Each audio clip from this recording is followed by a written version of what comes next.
Hi, I'm Michael Ciamera, and here's what's happening inside Montgomery. As we enter the final days of the legislature, the state's education and general fund budgets, which are the most important work of the lawmakers, continue to move at a good pace. In the third week of April, the Alabama House passed next year's state operating and general fund by 101 to 0. The budget will spend $1.5 billion from the state general fund and about $1 billion more in federal stimulus money for a total of $2.5 billion. The general fund now goes to the Senate for consideration. Next, by a vote of 32 to 0, the Senate passed the Education Trust Fund for fiscal year 2010, which begins October 1st. With the addition of federal stimulus money, the total budget is $6.2 billion. The following day, the House Education Appropriations Committee passed out the education budget with a few small changes. Representative Richard Lindsay, chair of the Education Appropriations Committee, says he would like the budget passed and on the governor's desk by April 30th. A couple of you have asked about what I think are good bills introduced this session that aren't getting the attention they deserve.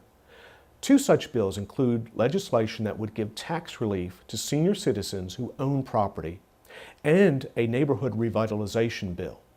The broken windows theory simply states that if there's a building with a broken window that is never fixed, or if a neighborhood just gets run down, that sends the message that no one cares. Vandals see that message and assume there will be no consequences for their activities, which leads to more vandalism, graffiti, and other criminal activity.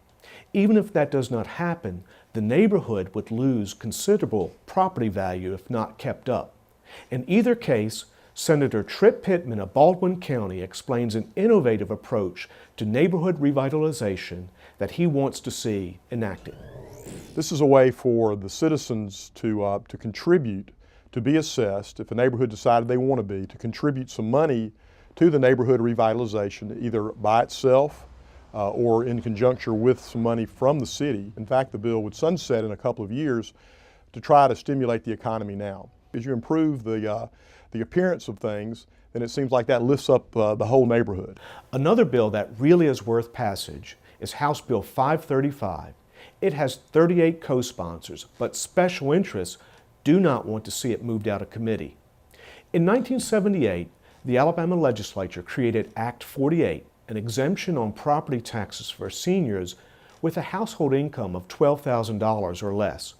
That amount has never been adjusted for inflation. Representative Jack Williams of Hoover explains his legislation to give tax relief to senior homeowners. An equivalent amount today would be about $40,000, and that's what the Senior Citizens Tax Relief Act does. It brings the exemption for property taxes up to $40,000. In times like this, we need to be putting money into the hands of our citizens, particularly our senior citizens on fixed incomes, and allowing them the opportunity to provide for themselves some of the basic necessities of life.